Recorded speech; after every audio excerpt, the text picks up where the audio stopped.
আসসালামু আলাইকুম ভাই। তো আপনার একটা প্রশ্ন করতাম। প্রশ্নটা হলো, এই মুহূর্তে আপনার যদি 1 কোটি টাকা দেওয়া হয় আপনি কি করবেন? 1 কোটি টাকা? এই মুহূর্তে আপনার যদি 1 কোটি টাকা দেওয়া হয় আপনি কি করবেন? 1 কোটি টাকা তো আমার হয় না ভাই।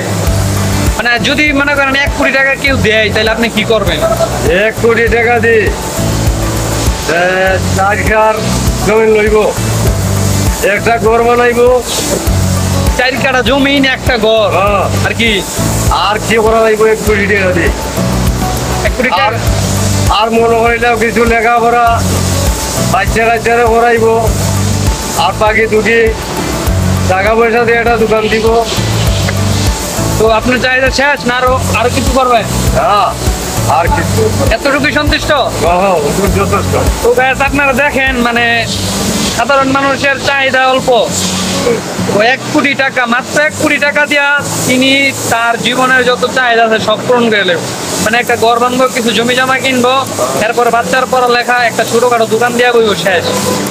ঢাকা শহর বাংলাদেশের মধ্যে মনে করেন যে 1 কোটি টাকা কিছুই না। মনে করেন ঢাকা শহর মানুষ কোটি কোটি টাকার মালিক, এরপরও যে মানুষের চাহিদার কোনো শেষ নাই। সবার যদি নির্দিষ্ট একটা চাহিদা থাকতো তাইলে মনে হয় দেশের মাঝে এত অভাব থাকতো না। আপনারা দেখেন, মানে ঢাকা শহরের ভিতরে এমন এমন জায়গার মধ্যে এমন কিছু গুডাউন আছে যে গুডাউনের মাঝে শত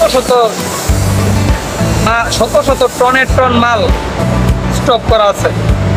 আমাদের বাংলাদেশের বাজারে হুট করে জিনিসের মাল দাম বাইরে যাওয়ার একটাই কারণ তাদের চাহিদার কোনো শেষ নাই।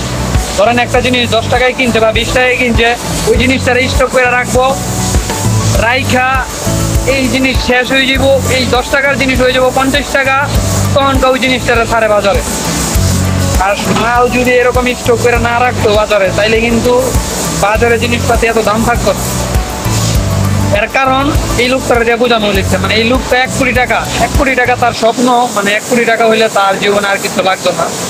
বাট এরকম কত কোটি কোটি টাকার মালিক করে উঠেছে ঢাকা শহরের ভিতরে, এরা কোটি টাকায় চলে না। এরা চাইতেছে যে বাংলাদেশের সবচেয়ে বড় লোক হইব।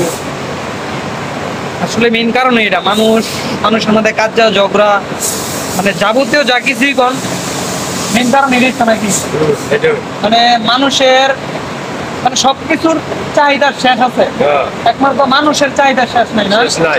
মানে যেমন মনে করেন আমরাই কি আমরা মনে করেন আগে যে 5 টাকা 10 টাকা হইলে মনে করেন যে খায়া পেট ভরে পাইতাম, হপাই মনে করেন যে 100 টাকা হইলে অনেক।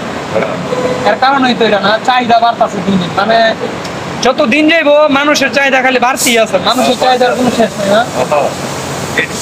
বাংলাদেশ না। তো আপনি তো আপনার কথাটা চিন্তা করলেন, 1 কোটি টাকা হলে আপনি এই জিনিসগুলো করবেন। তো সাধারণ মানুষ যে অনেক কষ্টে আছে, তো সাধারণ মানুষের জন্য কি করতেন? সাধারণ মানুষের জন্য আমি যতটুকু পারি করবো।